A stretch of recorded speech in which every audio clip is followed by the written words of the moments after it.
अरे बचाओ कालू, मुझे बचाओ। मोरनी जी मुझे क्षमा कर दो, परंतु मैंने सूप बहुत स्वादिष्ट बनाया था। बिल्कुल भी नहीं, तुमने जानबूझकर मेरे सूप में ज्यादा मिर्ची डाली। अब तुम्हें मुझसे कोई नहीं बचाएगा। मोरनी एक डंडे से गोरी कवि को मार रही थी। इसी प्रकार टोनी चिड़िया ऊपर से ये नजारा देखती है। बहुत अच्छा हुआ गोरी कवि तुम्हारे साथ, तुमने मेरे साथ बुरा किया था ना, अब इसकी सजा भुगतो। टोनी चिड़िया अपने घोंसले में आ जाती है। मम्मा क्या हुआ, आज आप बहुत ज्यादा खुश दिख रही हैं। हाँ टुनटुनी बेटा, आज मैंने देखा कि मोरनी जी गोरी कवि को डंडे से मार रही थी। परंतु क्यों? बेटा, गोरी कवि और कालू कवि ने हमारे साथ काफी बुरा किया था। उन्होंने मुझे काम से निकाल दिया था, परंतु सूप मैं ही बनाती थी।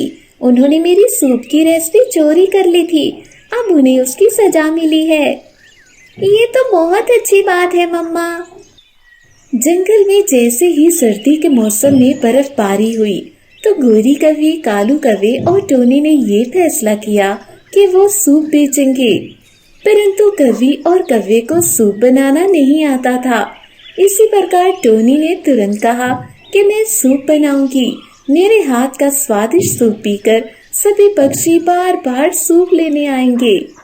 इसी प्रकार टोनी ने तुरंत कहा, मैं सूप बनाऊंगी। मेरे हाथ का स्वादिष्ट सूप पीकर सभी पक्षी बार बार सूप लेने आएंगे। ये विचार कवि और कालू कवि को भी अच्छा लगा था। परंतु कुछ समय बाद गोरी कवि ने कालू कवि से कहा, टोनी तो कोई काम भी नहीं करती, वो बस सूप बनाती है, परंतु सूप ले लो की आवाजें निकालकर मेरा गला दुखने लगता है।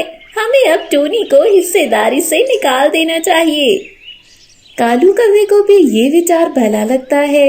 इसी प्रकार गोरी कवि टोनी के घोंसले में चली जाती है और टोनी की सारी सूप की रेसिपी छुप कर देख लेती है। अगले रोज ही वो दोनों टोनी को काम से निकाल देते हैं, परंतु टोनी काफी उदास हो जाती है। लेकिन जैसे ही वो गोरी को मोरनी के हाथों पिटते हुए देखती है तो खुश हो जाती है। एक रोज टोनी सूप बनाने का फैसला करती है कि वो खुद ही सूप बनाकर बेचेगी। वो तुरंत सूप बनाकर टुनटुनी के साथ घोंसले से बाहर आ जाती है। सूप ले लो, स्वादिष्ट स्वादिष्ट सूप ले लो। एक बार पियोगे और बार बार आओगे। इसी प्रकार जग्गू उन दोनों को देख लेता है। वो तुरंत अपने घोंसले में चला जाता है। गोरी का शरीर काफी घायल था, परंतु कालू भी उसके पास बैठा था।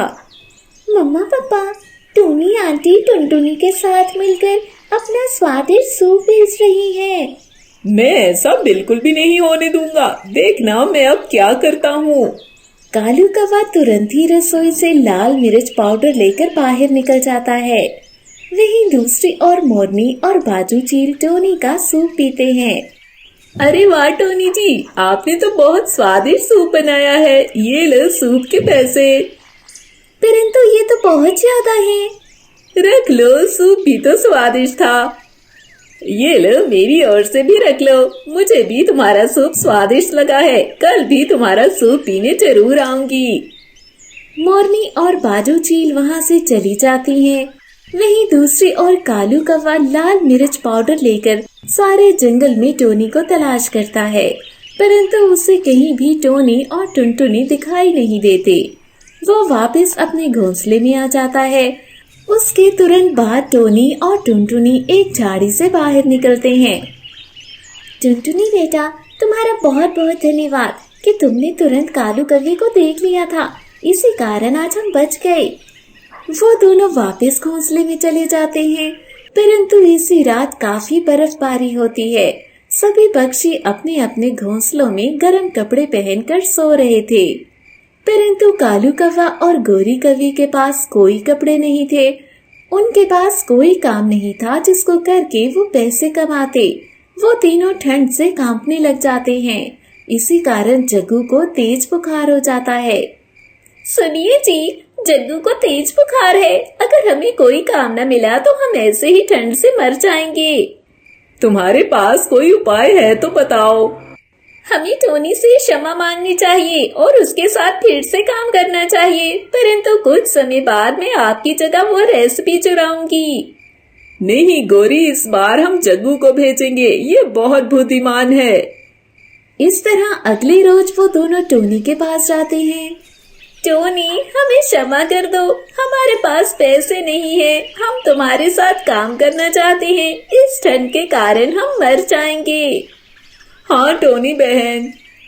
परंतु तुम दोनों ने फिर से मुझे धोखा दिया तो?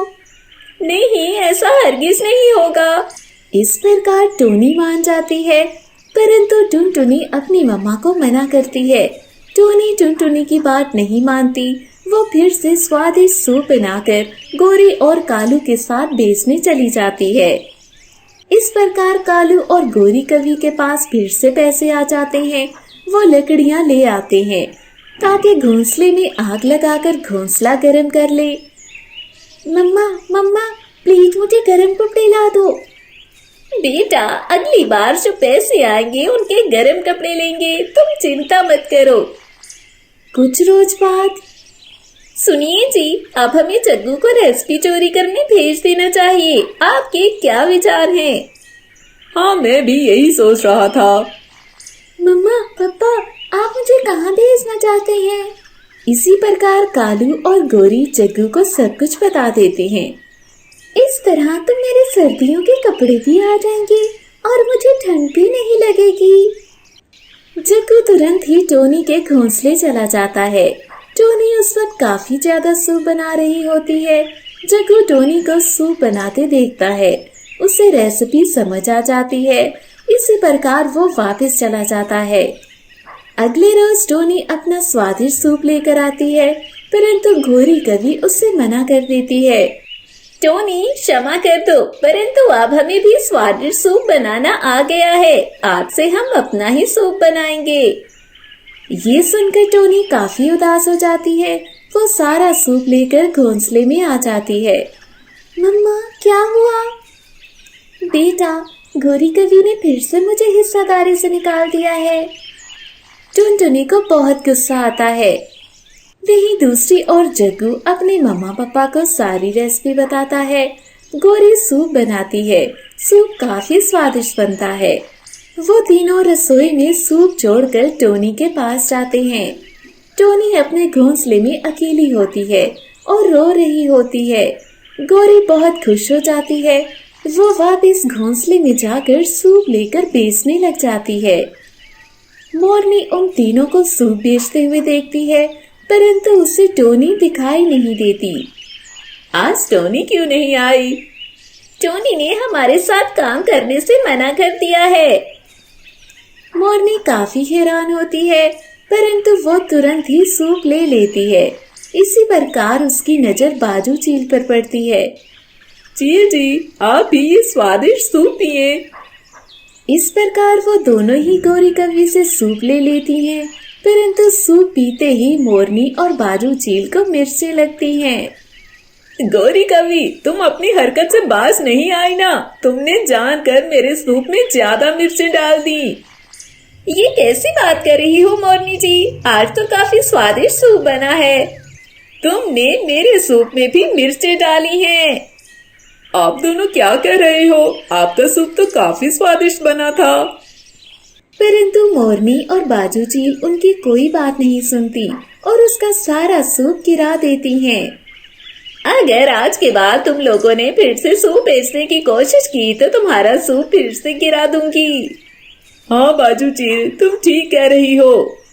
इस प्रकार वो दोनों वहाँ से चली जाती हैं, परंतु कालू कौवा और गोरी कवि बहुत परेशान होते हैं। वहीं दूसरी ओर टुनटुनी अपनी माँ को उदास देखती है। मम्मा, आए, आपको कहीं लेकर जाना है? नहीं बेटा, मुझे कहीं नहीं जाना। परंतु टुनटुनी अपनी माँ को जबरदस्ती बाहर ले जाती है।